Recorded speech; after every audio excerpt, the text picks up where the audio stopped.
నమస్తే అన్న, అందరికీ నమస్కారం. కువైట్లోని సబాసలం ప్రాంతంలోని తన యొక్క ఇంటి ఆవరణలో ఒక వృద్ధ కువైటీ మృతదేహం లభించిందని చెప్పేసి అధికారులు తెలియజేశారు. ప్రస్తుతం దర్యాప్తు ప్రారంభించినట్లు పోలీసులు తెలిపారు.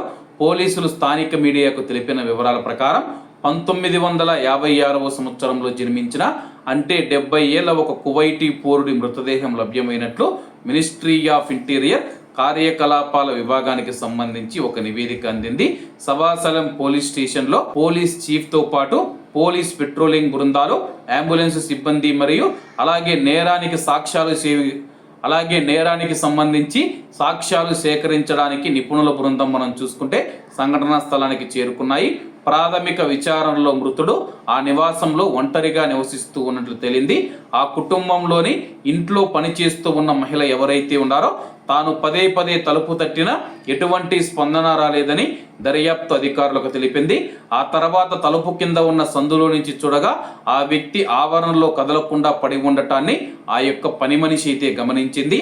అధికారులకు సమాచారం అందించింది. అలాగే ఫోరెన్సిక్ విభాగం సంఘటనా స్థలానికి చేరుకొని స్థలాన్ని పరిశీలించారు.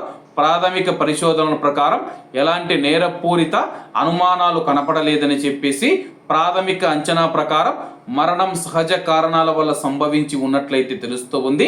ప్రామాణిక పరీక్షలు మరియు చట్టపరమైన ప్రక్రియలు పూర్తి చేయడానికి మృతదేహాన్ని తదుపరి విచారణ కోసం ఫోరెన్సిక్ విభాగానికి తరలించాలని, కాగా మరణానికి గల ఖచ్చితమైన కారణాన్ని నిర్ధారించడానికి అధికారులు సాధారణ దర్యాప్తును కొనసాగిస్తూ ఉన్నారు.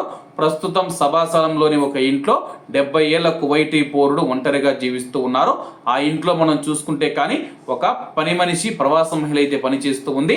అతడు ఎంత కొట్టినా తలుపు తీయకపోవడంతో ఆమె పోలీసులకు సమాచారం అందించి తలుపులు బద్దలు కొట్టి చూడగా అతడైతే విగత జీవిగా పడిపోయి ఉన్నాడు. కాబట్టి అందరూ బాగుండాలి, అందులో మనం ఉండాలి. అందరికీ నమస్తే అన్న, జై హింద్.